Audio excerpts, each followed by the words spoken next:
Want us to move our freshly buried family member from the family plot? Enjoy not being able to access your farm this spring and your ruined reputation. In May of 2024, my 40s wife's 40s sister, Sarah, 40s, and her fiancé Heath, then 40s, got married. They'd been together for 8 years, and in that time, Heath had become the father Sarah's daughter, Kate, 16, had always deserved. A few weeks after the wedding, he formally adopted Kate. Heath was the kind of man who you couldn't help but love. Funny, genuine, hardworking, always the first to offer help, always the last one to leave a party because he stayed to clean up. He always looked for an excuse to get the family together, to fire up his grills and break out the bourbon. The last time he did it was his 50th birthday. A month later, almost to the day, he suffered a massive heart attack and died. I stood with him as groomsman, as did our younger brother-in-law, 30s, and a good friend of Heath's. 6 months later, in the same church, we were his pallbearers. To say our family was, and still is, devastated is an understatement. Our side of the family is a close-knit bunch. We tend to drop the in-law title. My brothers-in-law are my brothers, my wife's sisters are my sisters, and their parents see the three of us as their sons. We genuinely look forward to spending time with one another, and when Heath came on the scene, he quickly became the heart of the family. To both celebrate and mourn the same person in equal fashion in such a short time span was nothing any of us expected, and something I frankly wouldn't wish on anyone. Heath was meticulous in a lot of ways, but the only plan he didn't have in place was where he wanted to be buried. A few weeks before he passed, he and our mother-in-law, Jackie, 70s, talked about final plans, just conversation. No one knew anything was wrong at the time. She had mentioned wanting to being buried in a family plot with her grandparents and her parents. She said that after she and my father-in-law, Mitch, 70s, passed, there would be 2 to 4 spaces available as most of her cousins had made other arrangements. Heath said he liked the thought of resting beside them. Cut to November of 2024, Heath was gone, plans had to be made quickly, and space was available. He died on a Saturday. We buried him the following Friday. On Monday, Jackie received a phone call from one of her cousins, Bertha, 60s, not to offer condolences but to ask, "How could you bury that stranger next to Grandma?" The conversation was mostly one-sided. Bertha went on and on about how wrong it was that this man was buried next to their grandmother, that she'd visited the town hall to see what could be done. Jackie's only response was, "Bertha, he was my son. We just buried him. We didn't know what else to do." Mitch told us he'd never seen her so angry in 45-plus years of marriage. They decided it best not to tell Sarah just yet. She didn't need the stress on top of mourning. A few days passed. Jackie got a call from Charlotte, 70s, another cousin's wife. Charlotte went on to tell Jackie that Bertha and her sister had obtained a lawyer and were going to attempt to sue Sarah for Heath's removal. It was at this point that Mitch and Jackie decided to go to Sarah and Kate's house and tell them what was going on. Sarah was understandably angry, confused, and hurt. She owned the plot that Heath was buried in and the plot beside it, so legally she was fine. But beyond that, how can someone who calls themselves family do this? One of the last people to hear the news was my wife. Not because they didn't want her to know, but because she's a firm believer in going full scorched earth. When someone screws with the people she loves, they wanted advice. There needs to be a bit of context added for the next part. Before Jackie's grandparents died, they set aside a 12-plot space in the local cemetery to accommodate the needs of their kids and grandkids. A good bit of forward thinking, as Jackie's mother was one of 5 daughters. As fate would have it, the only one of the 5 daughters who was buried there was Jackie's mother, in addition to her father and her cousin. So, of the 12 plots, only 5 were in use at the time. Each of the 5 sisters also inherited a bit of farmland, and each built houses close by. Their children, Jackie and Bertha's generation, grew up close to each other, and so a few of them stuck around and built homes to raise their children as well, my wife and Sarah's generation. Jackie and her brother inherited some land from their mother, which they rented out to be farmed. Next to it is Bertha and her twin sister's land. Both are accessed by the same path. The only access to Bertha's land, by the way, roadside access, is owned by the state. The path itself is owned entirely by Jackie and her brother. I'll spare the details of my wife's reaction, but suffice it to say, at the end of the conversation, she had suggested moving Heath, moving her grandparents, and establishing a family cemetery elsewhere. If they want it, they can fucking choke on it, was what my wife said. This wasn't contrition, it was a fuck you, and my in-laws approved. The legality of it all, and realized a little later, was that the majority of the remaining plots would become entirely unusable. Moving Heath and Jackie's parents would create 3 empty plots. Sarah's plot would be a 4th. Mitch and Jackie's would make 6 spaces total, all owned by our family. This means that of the original 12, there would be only 3 empty plots left not owned by us. In the interim, another family member passed and was buried there. 2 unclaimed plots of 12 with 6 sitting empty and can't be used. To some, that would be enough.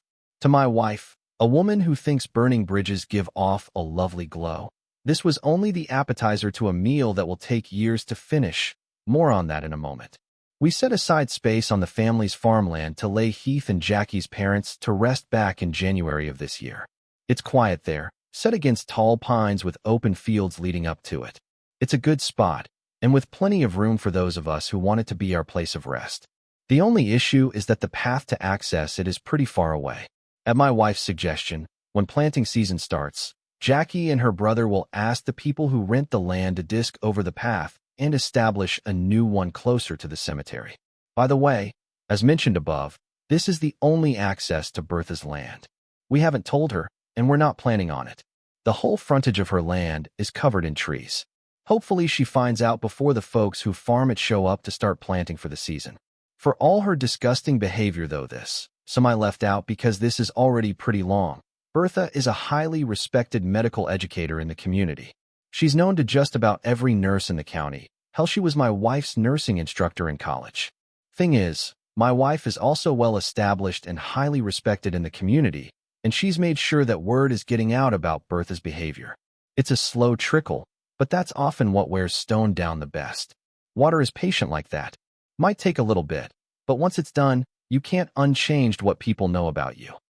Ada for refusing to be my brother's backup plan after he ruined his own wedding. So, my 28F brother, 32M, was supposed to get married last weekend. Everything was set: venue, catering, guests flying in, and then he cheated. Not just a one-time mistake, but a whole affair that came to light 3 days before the wedding. His fiancée, now ex, obviously called everything off, and my family went into full damage control mode.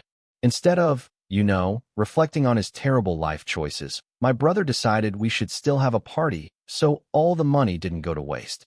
My parents backed him up, saying we should turn the weekend into a family celebration instead. I shut that down immediately.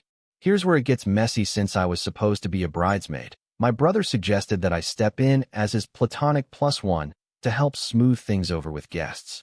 Basically, he wanted me to stand next to him at what should have been his wedding and pretend like everything was fine. I told him absolutely not, and that maybe he should spend the weekend apologizing instead of partying. He flipped out, called me unsupportive, and now my parents are saying I should have been there for family. So, Ada for refusing to be my brother's backup plan after he torched his own wedding? AITA for refusing to keep being my sister's full-time caregiver after she unexpectedly moved in with me? My sister, 21F, had a baby almost 2 months ago via C-section, and I, 26F, have been helping a lot. I work with kids often, but I don't have or want any of my own. Since I have experience, my sister keeps saying I should be the one to help since I know what I'm doing. I understood she would need extra support while recovering, so I stepped in to help during the hospital stay and the first few weeks. However, I was caught off guard when she unexpectedly moved in with me. I thought she was just coming over for a visit, but instead, she showed up with all of the baby's things and made it clear she was staying. She said it was because my brother-in-law works nights and needs to sleep during the day, so staying with me would make things easier. I completely understand that she's recovering and exhausted, and I don't blame her for needing help. But I wasn't expecting to take on this much responsibility. For weeks now, I've been the one handling most of the feeding, diaper changes, soothing, and general care. Meanwhile, my brother-in-law gets to sleep all night and all day, and my sister, while struggling, relies on me for almost everything. I'm barely getting any sleep myself, while also trying to keep up with work and other commitments. The thing is, this was a planned pregnancy. I can't help but wonder if they really thought about what care would look like once the baby arrived because, from my perspective, It feels like I was always meant to be the fallback option without ever being asked. When my sister was pregnant, I warned her that a baby is a lot of work and that she was rushing into it with someone she barely knew. I also made it clear that just because I have a flexible schedule does not mean I'd be her built-in childcare. I have a job and other responsibilities that usually fill up my entire week. Now that I've started setting boundaries and stepping back from doing everything, my sister is upset and saying I'm a bad person for not wanting to help more. I feel bad, but I never agreed to this level of involvement. AITA for refusing to keep being my sister's full-time caregiver and setting boundaries. Ida for saying my sister should live in a shelter because she's not staying with me. My sister is the most obnoxious person I know. She knows this, but doesn't care, which is why she ends up in bad situations. No one is to blame but herself. She needs to figure herself out. My sister and I are in C. I'm glad we're like this because I don't miss one bit of her in my life. Might sound harsh, but it's like that. Even your blood will do bad stuff to you. I'm not going to talk your end off, so I will tell you the backstory. 2 years ago, I was pregnant with my third born. I went through many complications during this pregnancy. It was honestly bad that I would not do it again. I was just wishing my baby came out healthy. My daughter came 2 weeks before her due, so she was considered a premature. She had to stay in the NICU for a while because she could not breathe on her own or eat. It was a hard moment for my family, but we pushed through it. I had some support from my family and my husband's family. At the time of this, my sister was in an abusive fashion, so she would call me and complain about everything her boy did to her. I have given her all my advice to her, but she doesn't listen to it, so that's why they were still together with kids. I was too weak and going through something to really think, so I told her to please stop calling me about her situation. I believe she was offended because she told me how good I say that. That's when she told me she's glad my baby can't breathe. I couldn't say anything because she hung up fast. The fact that she said that hurt, but I remembered it. My mom is trying to get us to make amends, but I don't want to. I like my health life without my sister saying hurtful things to me. Though my sister and I live close, we keep zero contact, and that's the best. The thing is, my mom would call me to tell me the things my sister does, but I tell her I don't care what she does. My mom called in a rush to tell me my sister needs a place to stay with the kids because her boyfriend is back to his old ways. My mom can't take them in because she is taken care by her caregiver. Since I live closer to my sister, my mom thinks my house is best. She's offering my house. I just gave my mom a dry response. I told her to tell my sister to go live in a shelter because she isn't coming to my house. My mom was shocked and told me, why is my behavior like this? She said, how could I be such an asshole? Ada for embarrassing my stepmother by telling our neighbor that her relationship is a product of an affair. My 16th birthday is soon. I want to celebrate with my mom and siblings on the actual day, but my dad asked if I could come over to his to celebrate my birthday, as well as his housewarming party. Anyway, I did not want to come. I'm not on good terms with my dad or his wife and new kids, but because of the custody arrangements, I have to spend some weekends with him. My stepmom is someone who is very eager to please everyone, and she loves to brag about her lifestyle. She just carries herself in an extremely condescending way. My parents divorced when I was 7, whilst my mom was going through chemotherapy for stage 3 breast cancer. My dad had an affair when my mom was in hospital, and he said it was due to the stress of having to look after us, and that he needed some female comfort, whatever the hell that means. They tried to make things work after the affair, but they never could since my dad wouldn't stop seeing my now stepmom, who was my mom's co-worker. This was the biggest betrayal. My mom worked in a small business. Everyone was like family, and her co-workers visited us often and used to bring us goodie bags. My stepmom was one of them. They've been married for 9 years now, and I have never been able to have a relationship with them.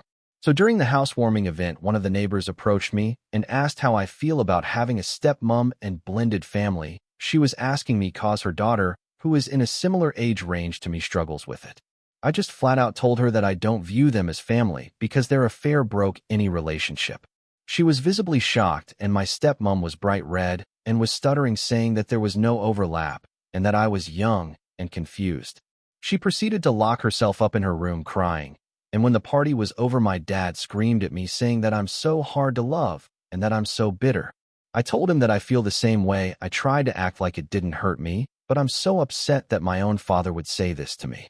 I always knew he loves his new family more than me, but I didn't expect him to say it outright. My stepmom said that if I come over, she would no longer spend weekends with him and will take the kids away. My dad is on the phone with my mom asking if it would be fine if I no longer come over. My stepmom is now refusing to leave the house, saying she's humiliated and can no longer show her face around the neighborhood, which is quiet close-knit. So do you guys think I'm the AH? I know what I did was wrong, but what they did was 100 times worse. Just looking for an objective opinion. AITA for agreeing with my daughter. It is weird her friend's mom has access to their conversations. My daughter is 14 years old and has a friend, Chloe. She and Chloe have been friends for a little over a year now. Chloe's mom, Gina, is someone I consider pretty strict. I was aware she'd check Chloe's phone, and I know a lot of parents do this. But I found out a few months ago through my daughter that she'd respond through Chloe's phone to Chloe's friends, including my daughter. It was never anything overkill, just Chloe can't talk right now. She's busy with homework, or whatever. I thought this was odd, but didn't say anything to Gina about it because that's her life and her business. I got a call from Gina earlier this afternoon. She was very pissed off and told me that my daughter was rude. I needed to start monitoring what she says, etc. I asked her what exactly happened, and she said my daughter gave her an attitude via text. I was still very confused and asked why they were texting. Gina became exasperated and snapped through Chloe's phone. I told her I'd call her back and asked my daughter specifically what happened. My daughter willingly showed me her texts. She had texted Chloe something. Gina had responded, using Chloe's phone, saying Chloe was busy. My daughter replied asking when Chloe would be available to talk. Gina told her, when she's ready, stop texting her. My daughter replied, you don't have to be so rude. Gina said she wasn't being rude. My daughter said yes, Gina was, and also called her a weirdo for using Chloe's phone. I told my daughter next time, just don't engage. I did also say it wasn't kind to call someone a weirdo and not to do it again, but that I also understood her frustration. I didn't punish her. She seemed receptive to the talk, and I left it at that. I called Gina back and told her I had spoken to my daughter and handled the problem. Gina started ranting that I need to monitor my daughter's phone, and have I seen some of the things she talks about? She started on crushes, rants about teachers, saying there were times my daughter badmouthed me when frustrated.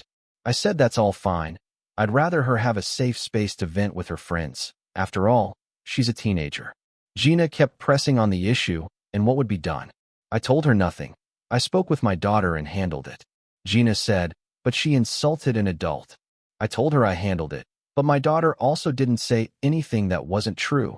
Gina was acting like a weirdo. Now, Gina is angry with me. My daughter doesn't care that I said all of this. However, my husband thinks that I shouldn't have said it, as it didn't solve anything, and Gina can parent how she wants. I said I never commented on Gina's parenting until she tried to undermine/insult mine. Ida? AITA for getting my coworker banned from the office microwave? Okay, so I, 27M, work in an office with an open break room, and we have one communal microwave. It's a normal microwave. It does microwave things. Nothing special. Enter Greg, 32M. Greg has recently decided he's a culinary innovator, and for some reason, he thinks the office microwave is his personal test kitchen. It started small. He'd microwave weird things like boiled eggs, which exploded, or sardines, which smelled like the apocalypse. But then Greg escalated. Last week, I walked in to find Greg microwaving a whole raw steak directly on the rotating glass plate. No plate, no cover, just steak on glass.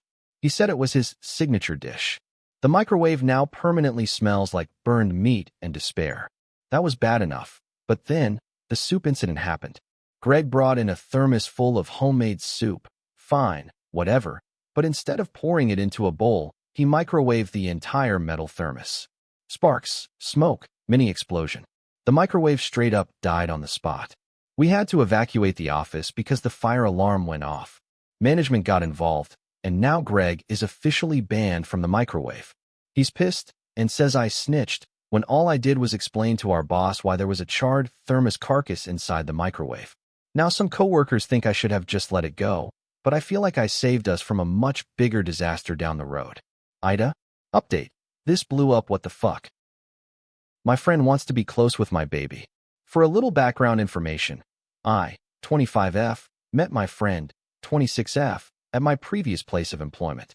We worked together for 2 years, and during that time I'd consider us more of acquaintances because we didn't exactly have the same personalities or interests, and so when I tried to be her friend, and vice versa, It just didn't work and she got along best with another coworker. Nonetheless, she left the employer and started as a nail tech elsewhere, so I started getting my nails done by her, and that lasted about 2 years. By this point, she's just my nail tech, and we'd talk about life at the appointments, but we were never close nor hung outside work. Fast forward. I then got pregnant, and so when my appointment time came, I told her about how I was expecting a baby, and she cried of happiness, which was unexpected, but understandable.